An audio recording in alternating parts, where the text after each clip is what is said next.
samantalang napakabigat po ni Ethan. Kaya sabi ko sa Lord, nung nasaktan man ako, nagpapasalamat pa rin ako sa Kanya kasi binigyan niya ng kaligtasan yung buhay namin. Salamat din po sa mga nagdaang taon sa kahit na marami pong pagkukulang, maraming hindi nagawa, hindi kami pinabayaan ni Lord, puno pa rin po yung pagpapala niya sa amin. Maraming salamat po talaga sa Kanya. Kaya gusto po na ngayong taon pong ito, gusto ko pong makabawi din na makapaglingkod sa Kanya ng dire-diretso. Praise the Lord. Amen. Okay ka na, tita? Nakaka-bless, no? Talagang pagka naglilingkod ka sa Lord at sumusunod, sabi nga no weapon formed against you shall prosper. Hindi magtatagumpay yung gawa ng kaaway sa buhay natin. Amen. Praise the Lord. Sino pa po gustong mag-testimony? Ayan. Wag na nating ikahiya si Lord. Wag nating ikahiya yung mga ginawa niya sa atin. Ayan. Sige po, Myra.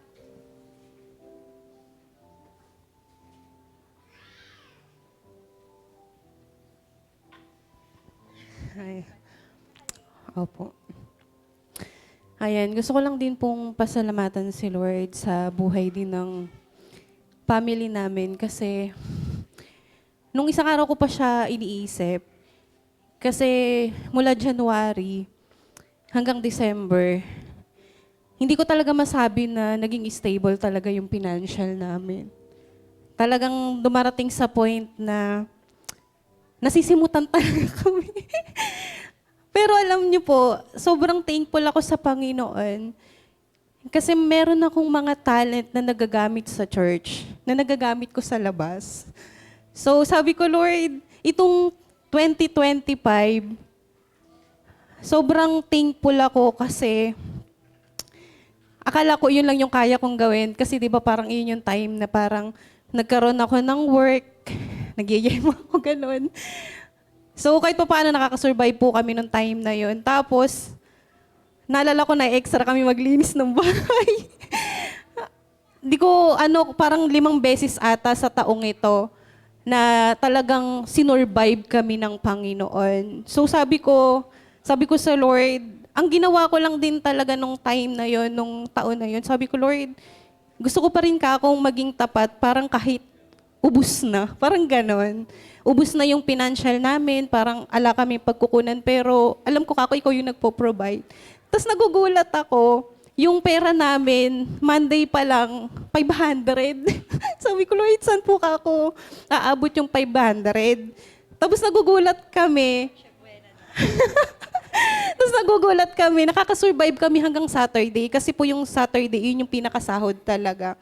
So sabi ko, thank you Lord, kasi hindi ko nakita na kinulang kami, naubos kami, pero nandun yung blessing para punan, para makasurvive kami. So sabi ko, thank you Lord. Sabi ko, kung iniraos mo kami ng 2025, naniniwala ko na iraraos ulit kami ni Lord ngayong 2026.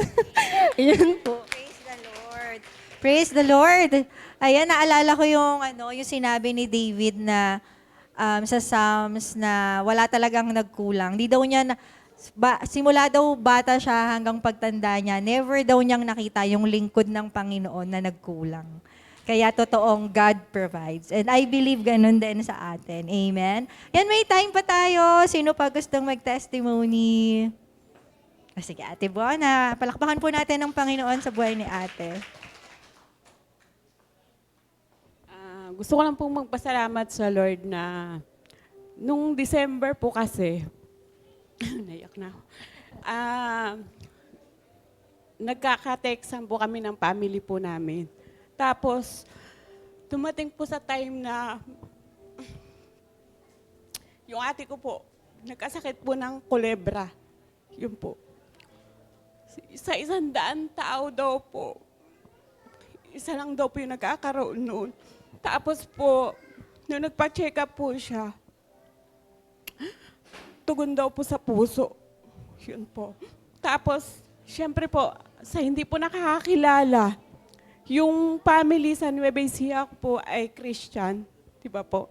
Sa mga hindi po nakakaalam. Tapos, sabi po ng ate ko na, as a Christian, nangihina rin po. Parang nagka-textan po kami. Sabi niya po na, ba't ganun? Naglilingkod naman tayo kay Lord. Buong ministry, yung family namin, talagang sa praise and worship po. Nagtatanong po siya ganun. Kumbaga, nagpapalakasan din po kami sa problema po, ganun po. Sabi ko po sa kanya na, ngayon pa ba tayo susuko? Kasi babalik na si Lord. Para po kasing nangihina na po siya kasi as a Christian, nadadapa rin po, nangihina. Naalala ko po yung sinabi sa akin ni Nay Christian, time po na sabi po, nagkasakit din po yung anak ko noon. Sabi niya, God is in control.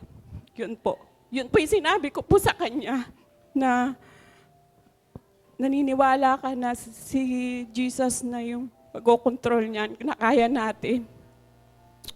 Sa hanggang ngayon po, nagpapacheck up po siya.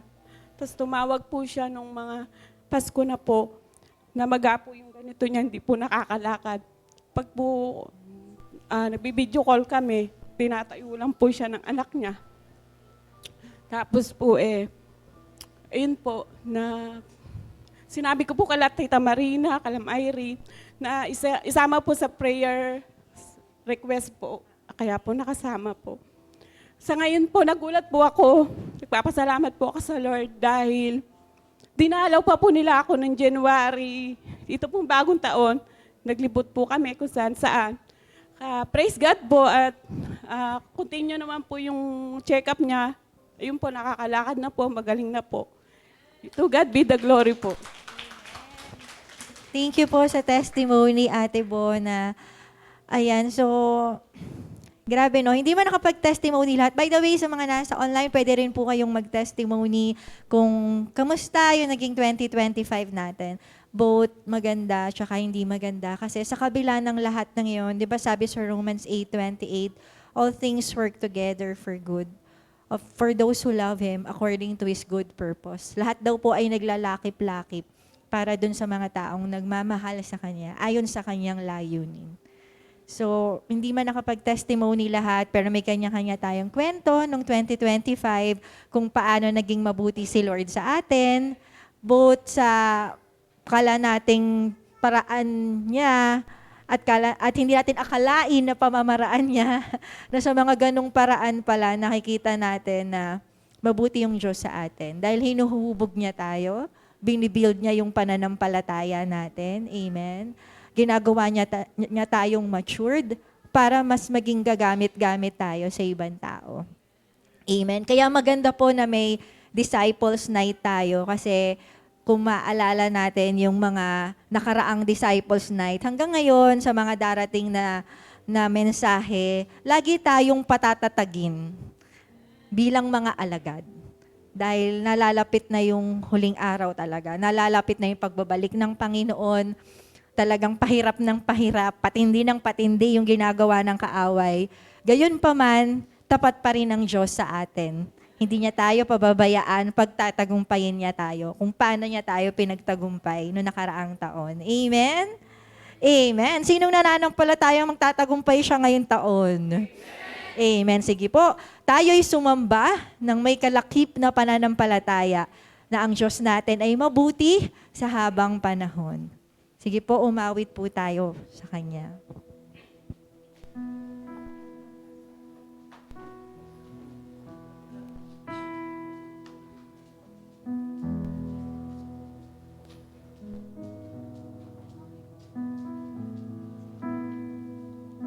Tayo ba sumamba sa ating Panginoon? Hallelujah, Jesus.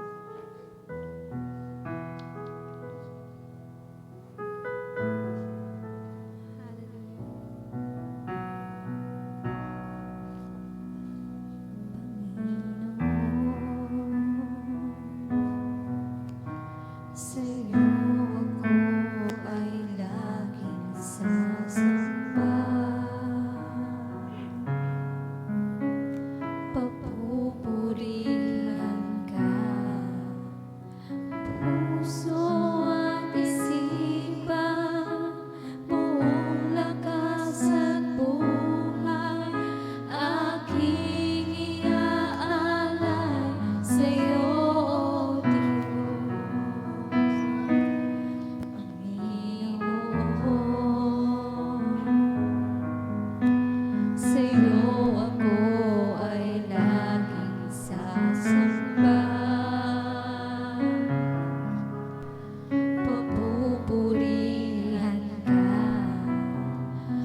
natin ang Panginoon sa ating mga sariling salita.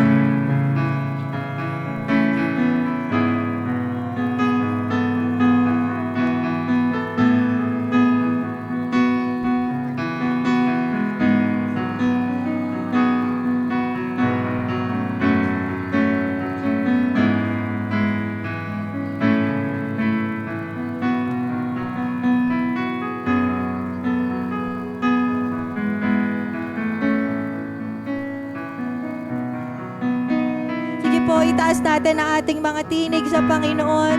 Purihin natin ang Panginoon sa ating mga sariling salita. Sambahin natin ang Panginoon sa ating mga sariling salita.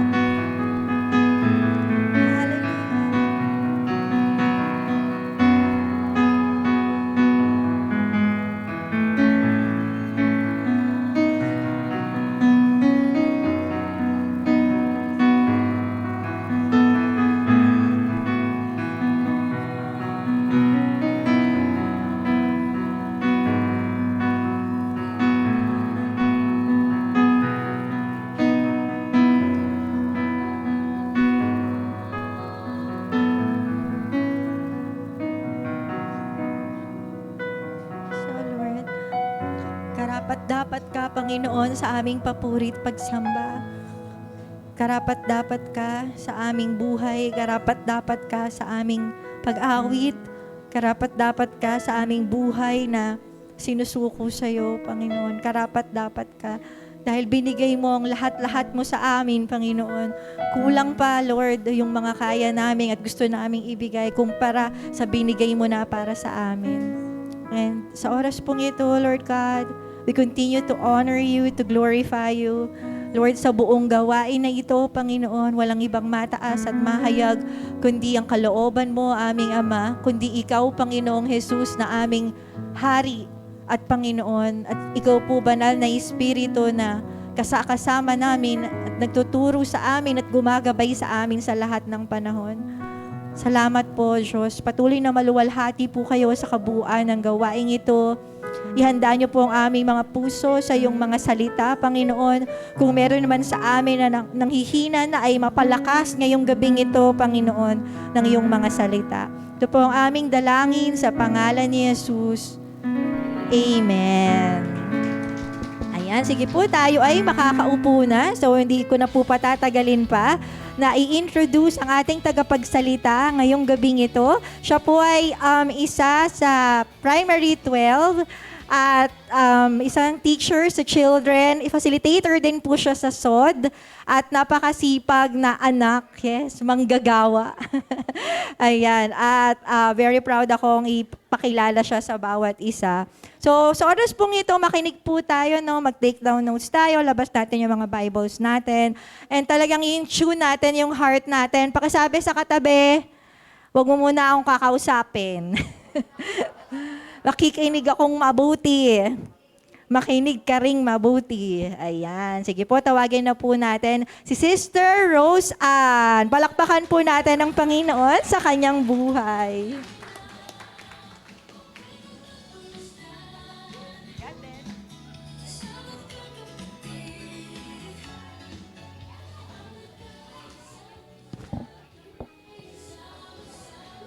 And praise. Ayan, magandang gabi po sa inyong lahat. Ayun, pasensya na, kinakabahan ako. Ayan. So, ayan, magandang gabi po. Sige po, bago po tayo magsimula, tayo po muna ay manalangin. Sige po. Hallelujah, Jesus, Lord. Hallelujah, Panginoon. Hallelujah, Lord God. Lord, patuloy po sa oras na to, Panginoon. Patuloy na tinataas ka po namin, Lord God. Patuloy po, Panginoon, na dinadakila po namin yung pangalan mo, Panginoon, sa lugaring ito, God. Hallelujah, Lord. Patuloy din, Panginoon, humihingi kami ng kapatawaran, Panginoon, kung meron man kaming nagawang pagkakasala sa iyo, Lord God. Mga bagay, Panginoon, na hindi nakalugod sa iyo, Panginoon, bago kami dumako, Lord God, sa lugaring ito, Panginoon. Panginoon. Patuloy po, Lord God, nagpapalinis kami, Panginoon, sa iyong banal na dugo, Panginoon. Hallelujah. Hallelujah, Lord God. Patuloy din po, inaanyayahan namin, Panginoon, yung banal mong Espiritu, Panginoon, na samahan po kami, Panginoon, sa gawaing ito, Lord God. Patuloy, Panginoon, ikaw yung maging sentro, Panginoon, ng aming gawain, Lord God. Dalangin din po namin, Panginoon, na patuloy na buksan niyo po yung aming puso, Panginoon, yung aming isipan, Panginoon, yung aming spiritual eyes and ears, Lord God, na talagang makatch namin, Panginoon, yung mensahe mo, Lord God, tumimo to sa aming puso, Panginoon, at patuloy na maging dala-dala namin, Panginoon, hanggang sa paglabas namin dito, O God. Hallelujah. Marami pong salamat, Lord God. Patuloy na sa iyo po, Panginoon, lahat ng papurit pagsamba, Lord, sa pangalan ni Jesus. Amen. Ayan. So, dahil po New Year na, meron na din po tayong bagong series. So, ang atin pong series ngayon ay Jesus Will Not Fail. Ano daw po? Ayan. So, ang atin pong title ay, ayan, Jesus is Correct. Ano daw po? Ayan, Jesus is correct. So, ang atin pong objective sa series na to ay to strengthen faithful believers to trust Jesus, obey His word, and stand firm as His words are being fulfilled. So, makita lang po natin talaga dito na kailangan natin magtiwala kay Jesus sa gitna ng kaguluhan. Kailangan talaga nating i-obey yung mga salita niya. At kailangang maging matatag tayo sa nakikita natin sa mga nangyayari sa paligid natin ngayon.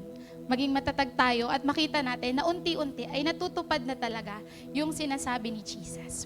Okay po? So sa introduction, sabi dyan sa number 1, naranasan mo na bang matisod dahil may mga taong nagsasabing Kristiyano pero patuloy sa kasalanan? Di ba madalas nating naririnig? Pa-church-church ka pa naman. Di ba? Sino nang napagsabihan noon? O, di ba?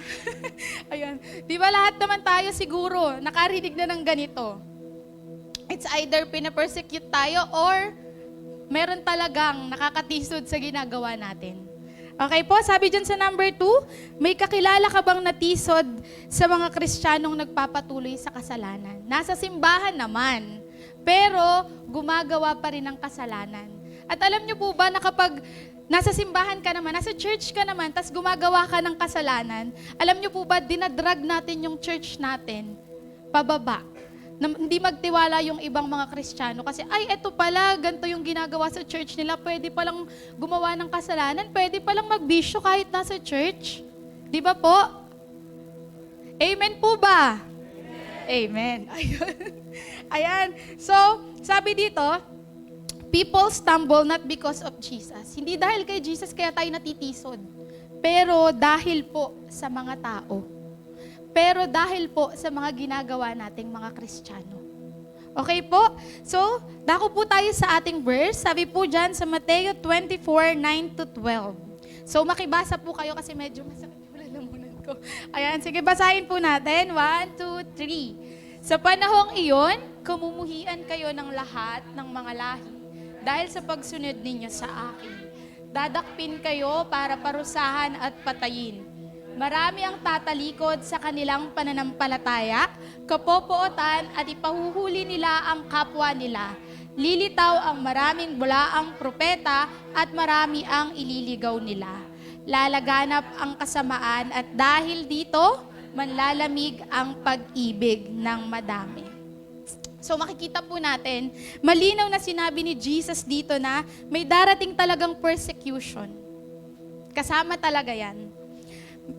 Marami talaga yung tatalikod sa faith nila. At dahil sa kasamaan, manlalamig din ang pag-ibig ng marami. Kung makikita nyo, yung mga dating kasamahan natin sa church, nawala. Di ba po? Kung makikita natin, marami talagang tatalikod sa pananampalataya. Hindi dahil mali si Jesus, pero dahil tama siya. Okay po? So, kung makikita po natin ngayon, hindi ito failure ng isang Christianity. Hindi ito failure ng simbahan. Hindi ito failure ni Jesus. Pero fulfillment ito ng prophecy niya nung sinabi niyang, lalaganap ang kasamaan at dahil dito, manlalamig ang pag-ibig ng marami. Na-prophesy yan, nakita na yan. Sinabi na yan ni Jesus. Hindi siya, ay, bumabagsak na yung yung Christianity kasi unti-unti nang nangyayari yung mga bagay na to, maraming nawawala, maraming umaalis, maraming nanlalamig. Pero hindi po. Ito po ay fulfillment na mangyayari talaga yung mga bagay na sinabi ni Jesus 2,000 years ago. So, ayan. Dako po tayo sa ating message. Sabi po dyan, while those who were going to perish have a meltdown over the status of being Christian, vanishing in a firestorm of scandals, as God exposes all corruption, immorality, theft, and abuse going on His name. Makikita po talaga natin na ine-expose na ni Lord yung mga katiwalian sa loob ng church, yung corruption, ayan, yung mga immorality, yung nakawan, maging yung mga pang-aabuso sa loob ng church. Meron kasi, di ba, yung meron mga, mga pastors, ganyan, merong mga high priest na talagang nagkakaroon ng, ng immoralidad. Nagkakaroon ng abuse sa loob ng church. Yung akala nilang safe place, yun pa yung nagpapahamak sa kanila. At ine-expose siya ni Lord sa atin. So, ano daw yung dapat nating makita? Kung bakit nangyayari yung mga bagay na to? Na tama si Jesus nung sinabi niya yung sa Matthew 24. Na tama si Jesus tama yung mga salita niya. Sabi kasi dyan, we are to see His word being inevitably fulfilled. Ibig sabihin, hindi mapipigilang mangyari. Mangyayari talaga, hindi natin siya maiiwasan. So makikita natin, nangyayari na talaga siya. Na-expose na talaga yung mga churches. Nakikita na talaga natin na nangyayari na yung prophesy, yung sinabi ni Jesus. Di ba po? Kung makikita natin, maraming malalaking churches yung bumabagsak na. Maraming mga churches, mga tao, mga Christians, talaga na na-expose. Hindi dahil humihina yung Christianity. Hindi dahil nagbabago yung mga salita ni Lord, hindi po. Pero dahil nililinis ni Lord yung kanyang sambahayan. Okay po? Ayan, sabi dyan, ayan, ulitin natin yung sa Mateo 24 verse 12. Sabi doon, lalaganap ang kasamaan at dahil dito, manlalamig ang pag-ibig ng marami. So, hindi na dapat natin ikagulat na mga believer, na mga Christians, na mga tunay na mananampalataya na nangyayari yung mga bagay na to. Pero dapat nating asahan na mangyayari talaga yung mga bagay na to. Sabi pa dyan, binalaan na tayo ni Jesus noon, nung sinabi niya to. Ang nakikita natin ngayon na isang patotoo na tama si Jesus at ang mga salita niya ay unti-unti nang natutupad. Na yung mga katiwalian na yan ay unti-unting nahahayag. Kasi akala po ng iba, yung Christianity ay rebuke lang, declare lang, kala nila ganun lang. Pero hindi po nila alam na meron talagang mangyayari bago bumalik si Jesus. Sabi pa doon, meron dito, wait lang. Wait lang po. Ayan. Sabi dito, pero ngayon nakikita natin na ang mga kasinungalingang ito ay unti-unting nahahayag. Sabi diyan, maraming tao ang umaalis sa simbahan. Ang iba ay nawawala na ng tiwala. At ang iba ay tumataliwas pa sa pananampalataya.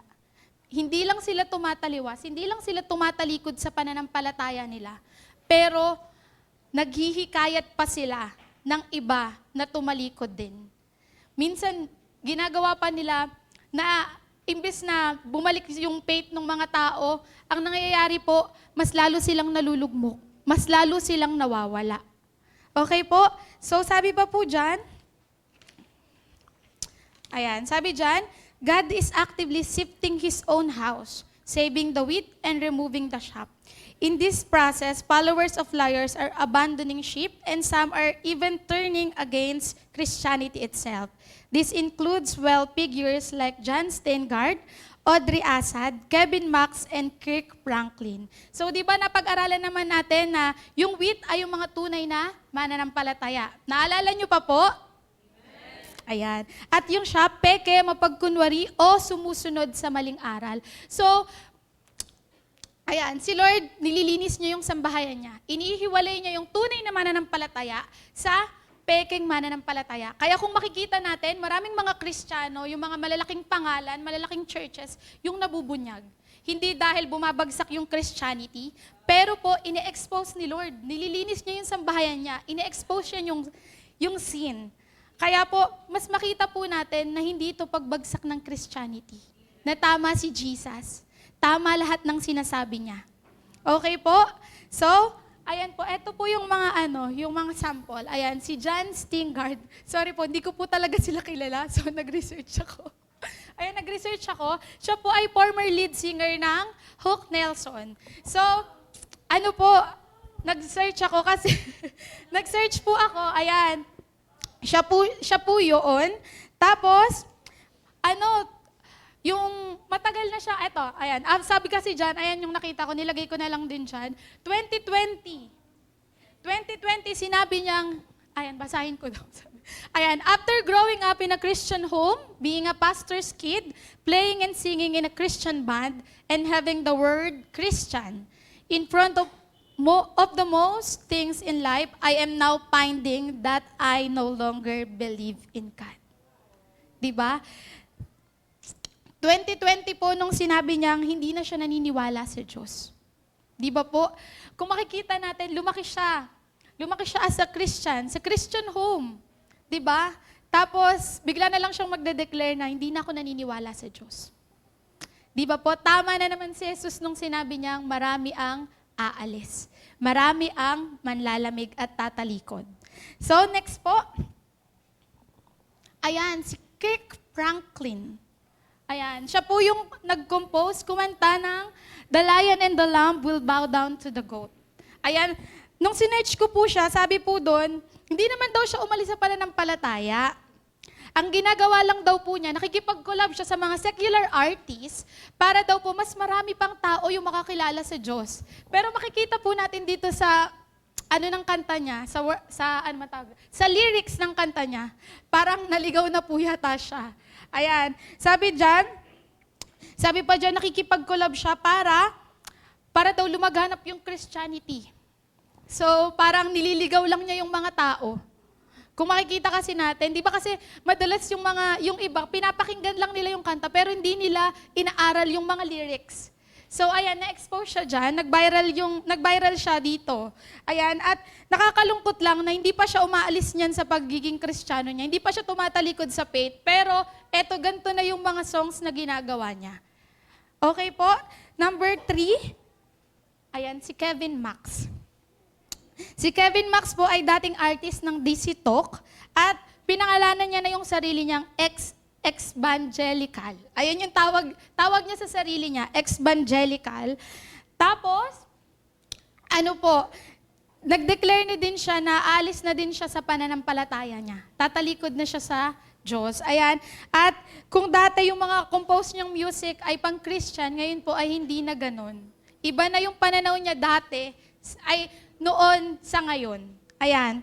Kaya po dapat maging mapanuri po tayo sa mga pinapakinggan po natin. Okay po?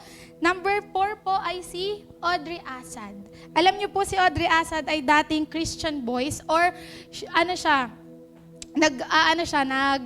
nagsasalita siya. Pupunta siya sa iba't ibang bansa para mag-concert, mag-preach, ganun, mag-minister, ganyan. Pero dahil daw po sa pressure to maintain a perfect image as a Christian, nalito siya, umalis siya. Pero Catholic po to, sa Catholic na siya. Ayun po, ayun lang po yung na-research ko. At ayan po, so makita po talaga natin na hindi po talaga dahil Christian yung sinabi nilang Christian sila, ay dapat na po nating pakinggan. Dapat na po tayong sumunod. Pero hindi po, kasi minsan po, maliligaw tayo dahil sa mga pinapakinggan natin. Lalo na po kung tayo po ay mga bagong believer pa lang, mga bago pa lang na mananampalataya. So, kailangan po maging maingat tayo. Okay po? So, sabi pa po dyan, ayan, application na. Antulin ko yata. Ayan, so sabi sa application, be careful of what we listen. Ayan yung sabi ko kanina. Sabi kasi dito, di daw lahat ng nagsasabing Kristiyano ay nagtuturo ng katotohanan. Kaya maging mapanuri tayo. alamin kung naka-align ba ito sa Word of God. Hindi dahil sa madami tong followers. Hindi dahil sa views o sa popularity, kundi dapat sa Word. Minsan kasi doon tayo natitisod eh. Ay, madaming followers tong Christian na to eh. Panoodin ko nga. Hanggang sa maligaw na tayo. Kasi po, hindi naman pala galing sa Word of God yung mga sinasabi niya. Minsan nga meron ng verse pero naliligaw pa eh. Naililigaw pa yung mga kapwa mananampalataya. Kaya po, maging maingat tayo. Kaya po, laging sinasabi na dapat nagde-devotion ka. Dapat nagbibigay ka talaga ng time sa pagbabasa ng Bible. Okay po, para po hindi tayo maligaw. At gayon din po sa mga pinapakinggan natin. Mas maganda po pakinggan natin, lalo na yung mga music, yung mga pinapatugtog lang dito sa church. At ayun, or yung mga compose mismo ng Rowa. Ayun. Maganda po yung compose nila talaga. Ayan. Ayan, segue lang. Ayan. Ayan, so number 2, share with those who are doubtful of Christianity that Jesus is correct. Ayan. Kasi maraming nagkamali na ang maaaring nagkakamali yung mga Christians, maaaring nagkakamali yung mga churches, pero yung salita ni Lord, never. Never siyang nag-fail at never nagkamali. Kung makikita po natin, kung babasahin po natin yung Matthew 24, para po tayong nanonood na ng balita. Tama po ba? Makikita po natin na nangyayari talaga yung nakasulat sa Biblia. Ayan. Sabi pa po dyan, maraming iskandalo, abuso at hypocrisy yung nangyayari sa loob ng simbahan. Kaya po, makita natin na hindi si Jesus yung nagkamali. Hindi si Jesus. Paulit-ulit nating sabihin na hindi si Jesus.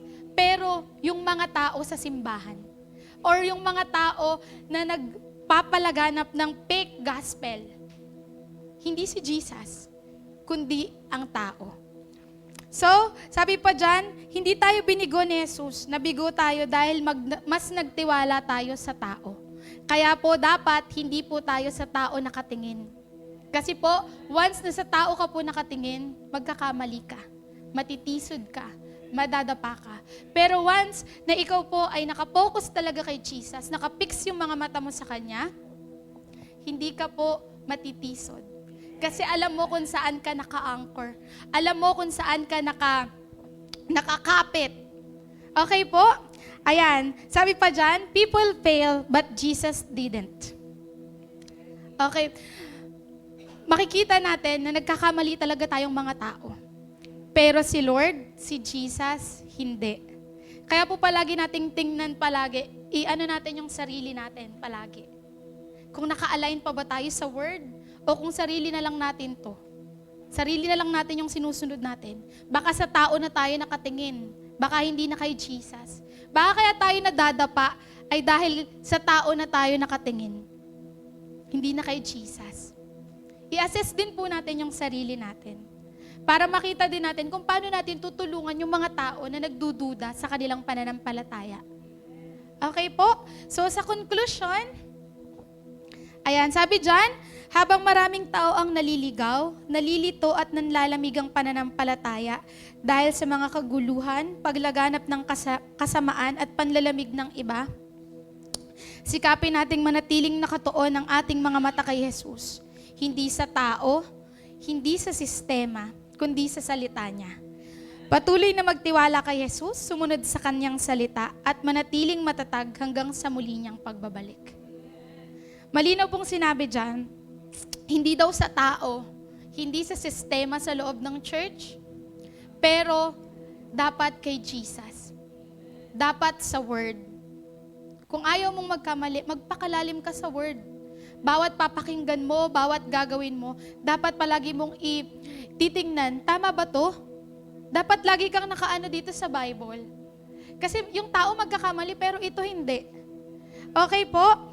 Sabi dito, so we must fix our eyes on Jesus. Huwag sa tao, huwag sa sistema, kundi kay Jesus mismo.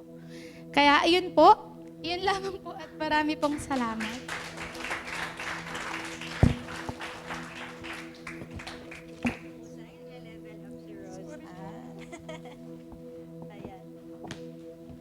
Praise the Lord. sa buhay ni Rose Ann. Ayan, nakikita nyo, nagle-level up si Rose Ann. No? More, suong. More suong. Ayun.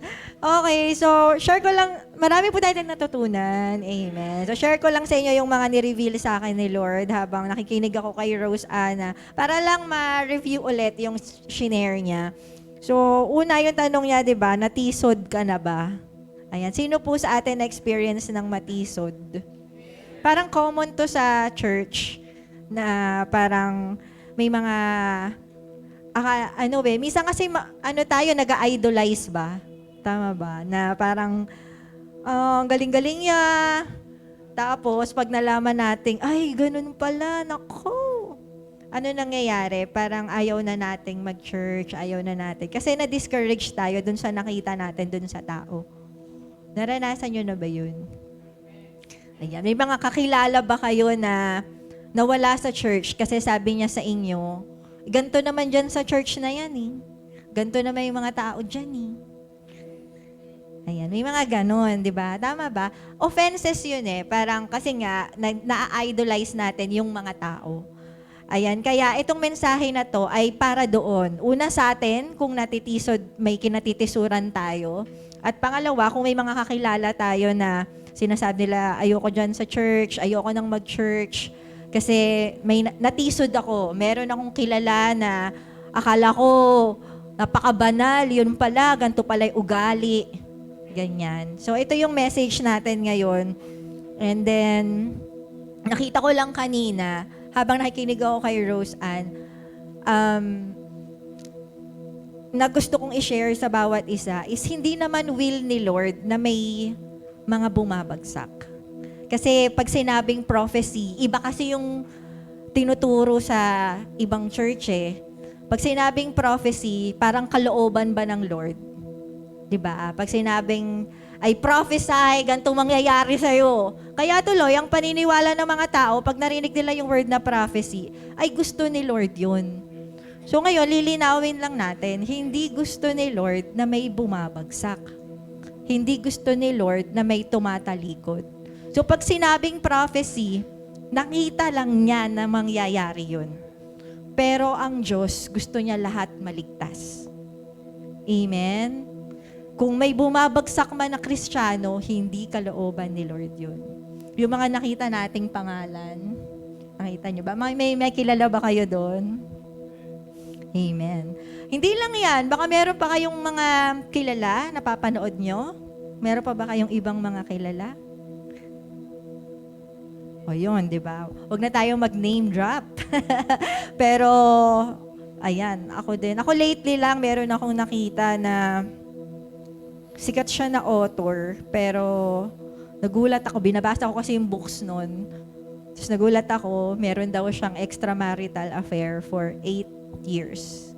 May kabit siya for 8 years. Tapos, ayun nga, meron ding mga, nasa tulip pala. Panood nyo ba yun? Sa Facebook. Na nakakagulat. Meron pa ba kayo ibang alam?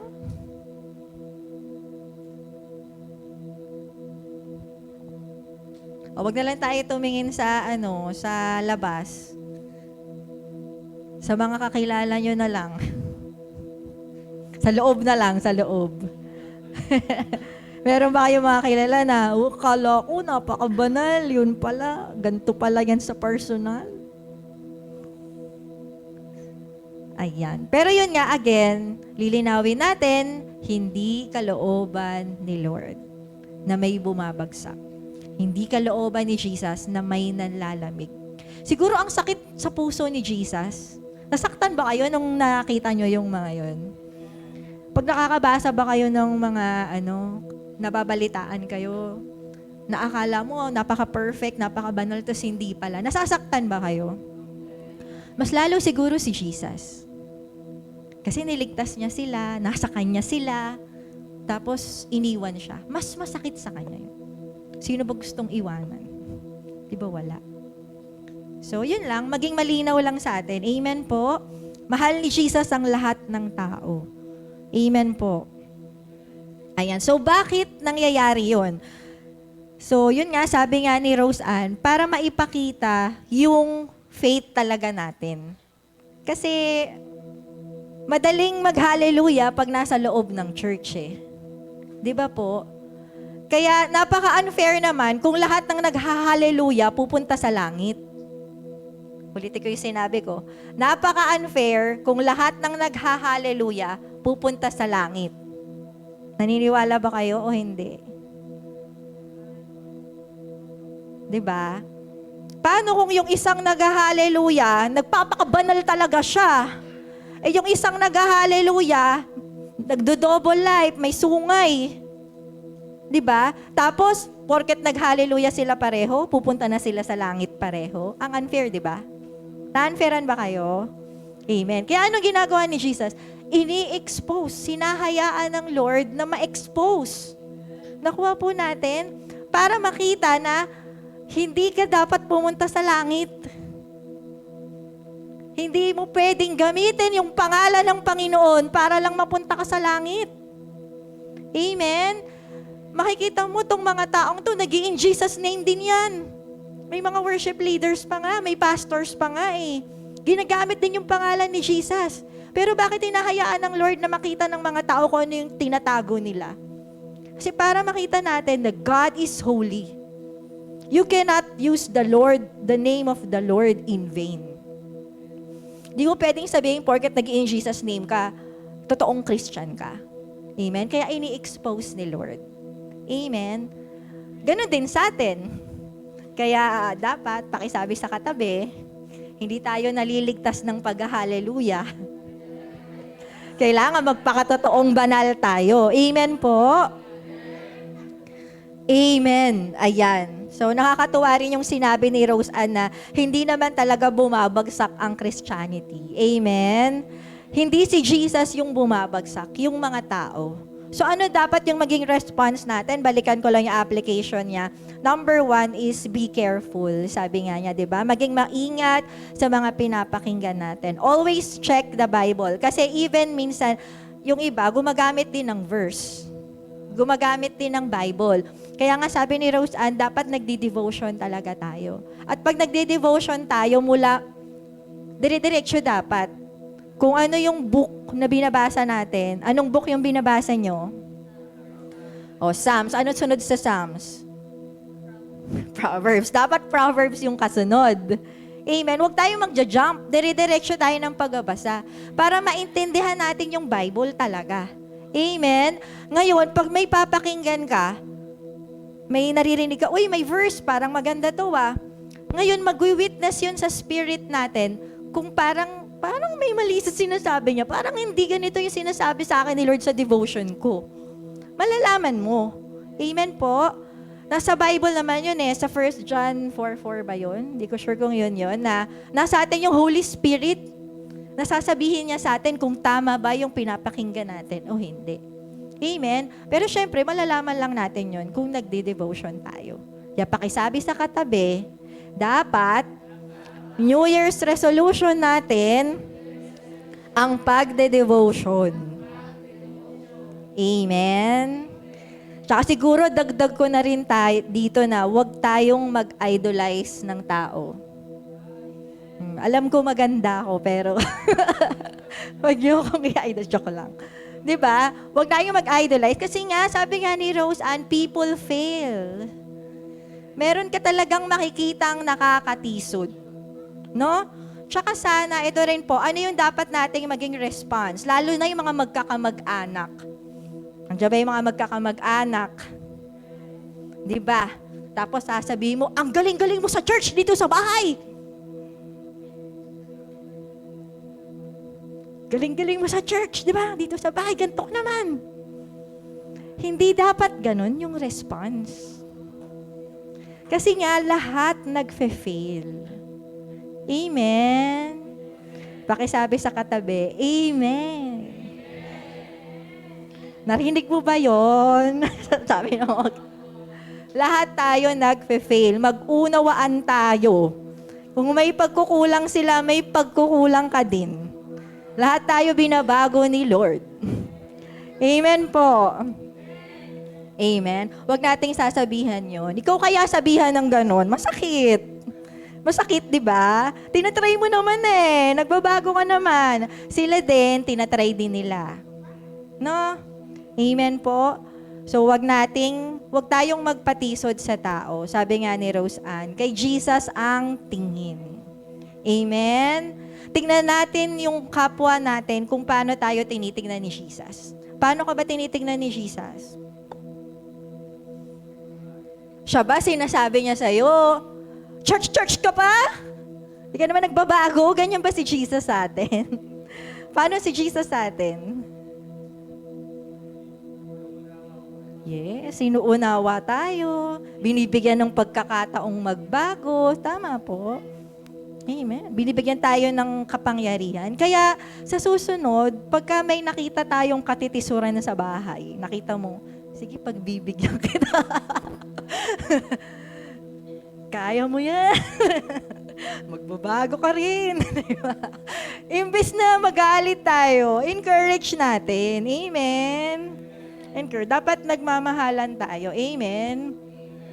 Sabi nga you will know them, sabi ni Jesus sa John, malalaman daw na tayo ay kanyang mga alagad kapag nakita ng ibang tao na nagmamahalan tayo. Hindi tayo nagsisiraan, hindi tayo nagduduruan, hindi tayo nagja-judge sa isa't isa. Amen. Amen. Kasi lahat tayo, we fail. Amen. Kay Jesus ang tingin. Amen. Amen. Paki-shake hands yung katabi. Ayan. Pag-uwi, alam mo na.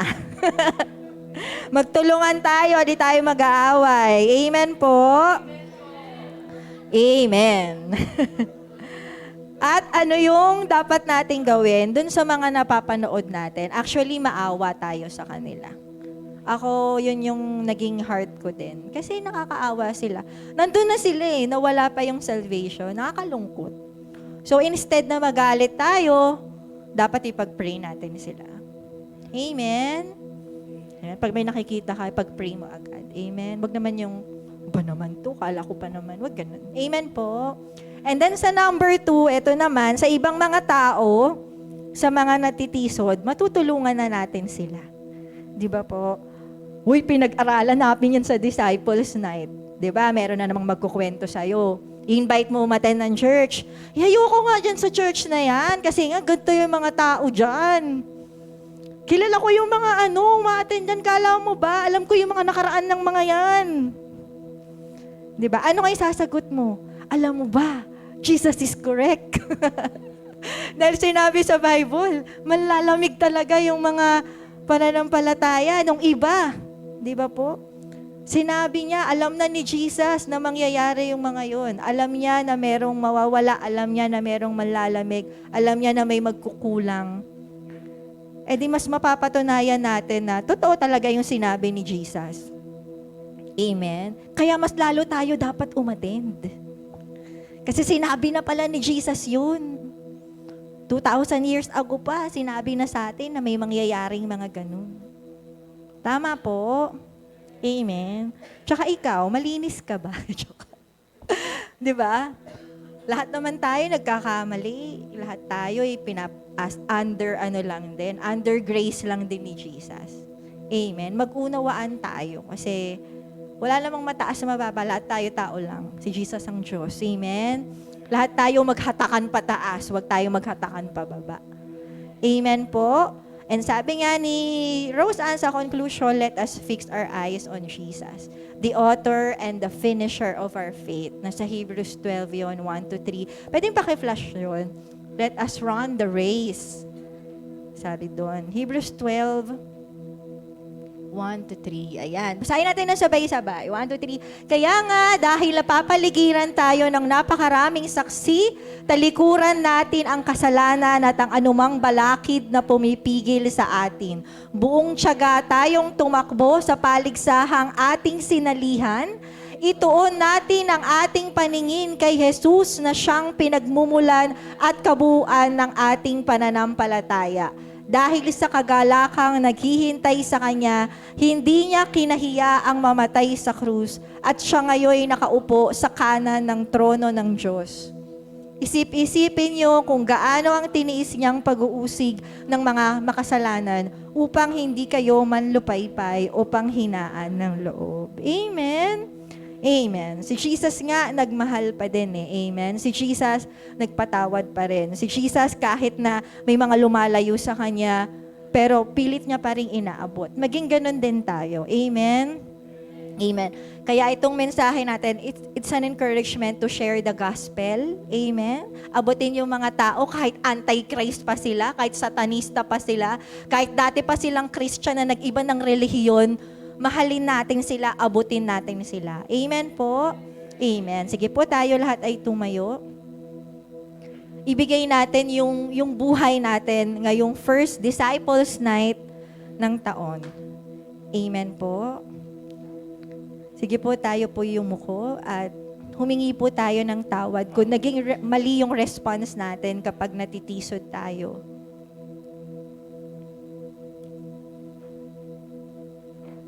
Yan, sige po. Forgive us, Lord, kung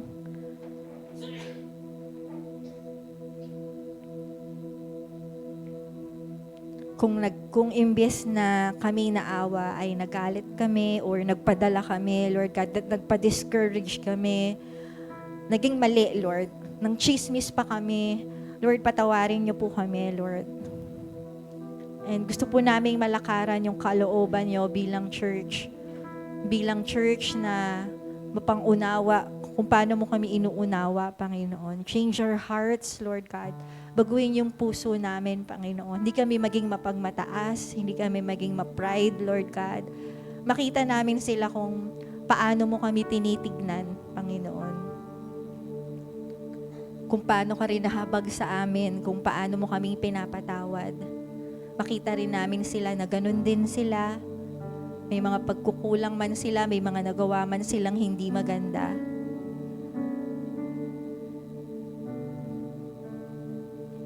Sige po, sa oras na to, pag-pray po natin sila. Yung mga taong kilala po ninyo na kahit kilala nyo personally o nakita nyo lang sa Facebook, pag-pray natin sila. We pray, Lord, na makabalik din sila sa'yo, Panginoon. Paalala nyo po yung mga revelations nyo, paalala nyo po yung pagmamahal nyo sa kanila. Tulungan niyo po silang maka-overcome. Sige, pag-pray natin sila. Alam niyo po, the more na pinagpe-pray mo yung isang tao, the more na nadidevelop yung pagmamahal mo sa kanila. The more na mawawala yung galit sa puso mo at mapapalitan ng pagmamahal. Lahat ng nakatisod sa'yo, pag-pray mo po sa oras na to. Lord, tulungan mo silang maka-overcome. Tulungan mo po sila na malakaran yung kalooban mo sa buhay nila. Tulungan mo sila na makita na may pag-asa sa'yo, na kaya nilang lumaya, kaya nilang makasunod. Dahil binigay mo po yung buhay mo sa kanila.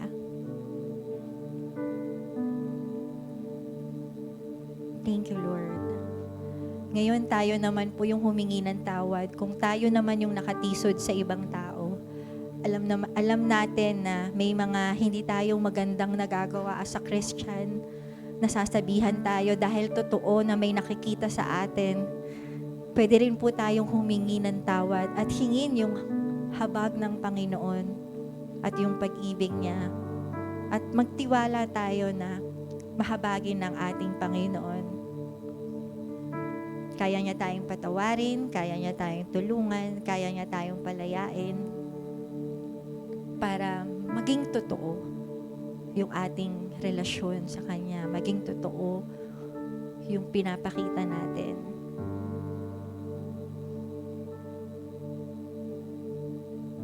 Yes, Lord. Sige po, habang nagpe-pray kayo, pagpe-pray ko lang din kayo. Lord, let there be transformation, O Lord, sa oras na to, na hindi panlabas lang, Panginoon, pero pangloob. In the name of Jesus. In the name of Jesus.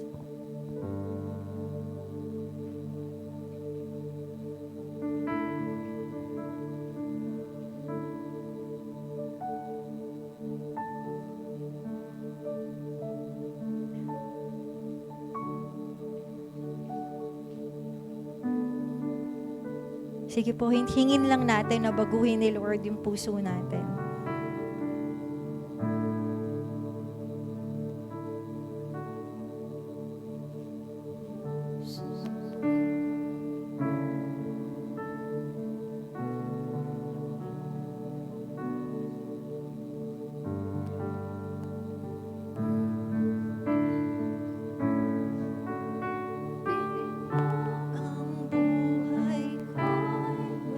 Sige po, gawin nating panalangin ng awit na ito. Luklukan ng iyong wagas na pagsinta, daluyan ng walang hanggang mga paborit pagsamba. Maghari ka, O Diyos, ngayon at kailanman. Sige po, patuloy nating awitin. Loobin mo ang buhay ko'y maging banal mong tahanan.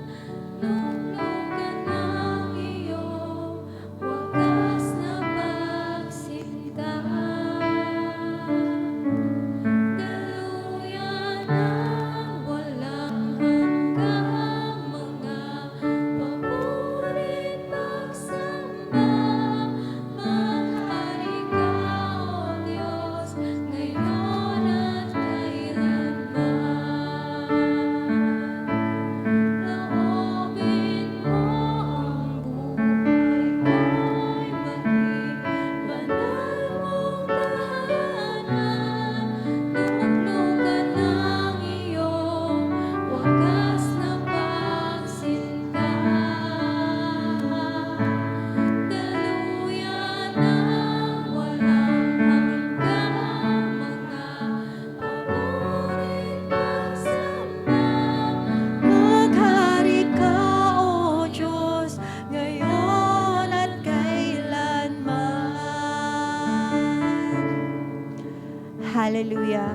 Sa oras pong ito, pwede po tayong humingi ng wisdom sa Lord.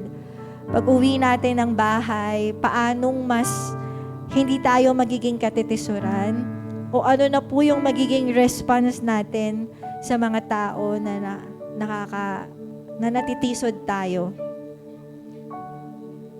Baka sa school, baka sa trabaho, may taong ganun. Ano na yung gagawin natin ngayon? Sige po, hingin natin kay Lord.